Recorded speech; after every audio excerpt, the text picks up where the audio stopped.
بسم الله الرحمن الرحيم. الحاقة.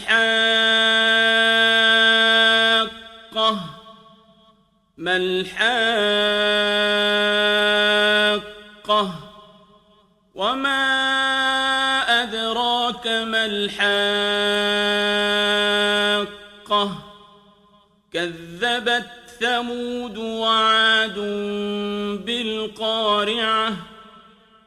فأما ثمود فأهلكوا بالطاغية، وأما عاد فأهلكوا بريح صرصر عاتية سخرها عليهم 7 ليال و8 أيام حسوما، فترى القوم فيها صرعى كأنهم أعجاز نخل خاوية، فهل ترى لهم من باقية؟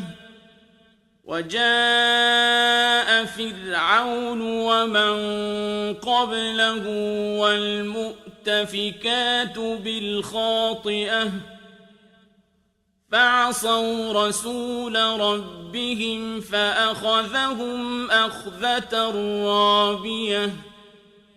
إنا لما طغى الماء حملناكم في الجارية لنجعلها لكم تذكرة وتعيها أذن واعية. فإذا نفخ في الصور نفخة واحدة، وحملت الأرض والجبال فدكتا دكة واحدة، فيومئذ وقعت الواقعة. وانشقت السماء فهي يومئذ واهية، والملك على أرجائها، ويحمل عرش ربك فوقهم يومئذ 8. يومئذ تعرضون لا تخفى منكم خافية. فأما من أوتي كتابه بيمينه فيقول هاؤم اقرءوا كتابيه إني ظننت أني ملاق حسابيه، فهو في عيشة راضية في جنة عالية قطوفها دانية. كلوا واشربوا هنيئا بما أسلفتم في الأيام الخالية. وأما من أوتي كتابه بشماله فيقول يا ليتني لم أوت كتابيه ولم أدر ما حسابيه، يا ليتها كانت القاضية، ما أغنى عني ماليه، هلك عني سلطانيه، خذوه فغلوه ثم الجحيم صلوه، ثم في سلسلة ذرعها 70 ذراعا فاسلكوه، إنه كان لا يؤمن بالله العظيم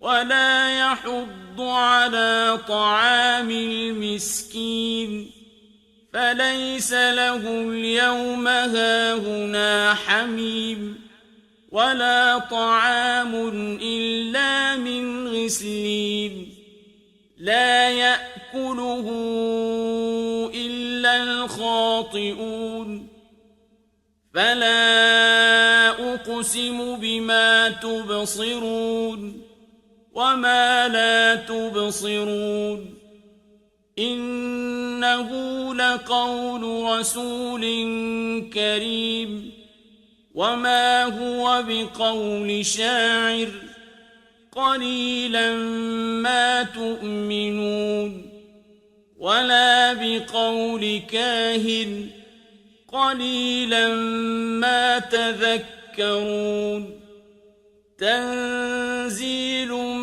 من رب العالمين ولو تقول علينا بعض الأقاويل لأخذنا منه باليمين ثم لقطعنا منه الوتين فما منكم من أحد عنه حاجزين وإنه لتذكرة للمتقين وإنا لنعلم أن منكم مكذبين وإنه لحسرة على الكافرين وإنه لحق اليقين فسبح باسم ربك العظيم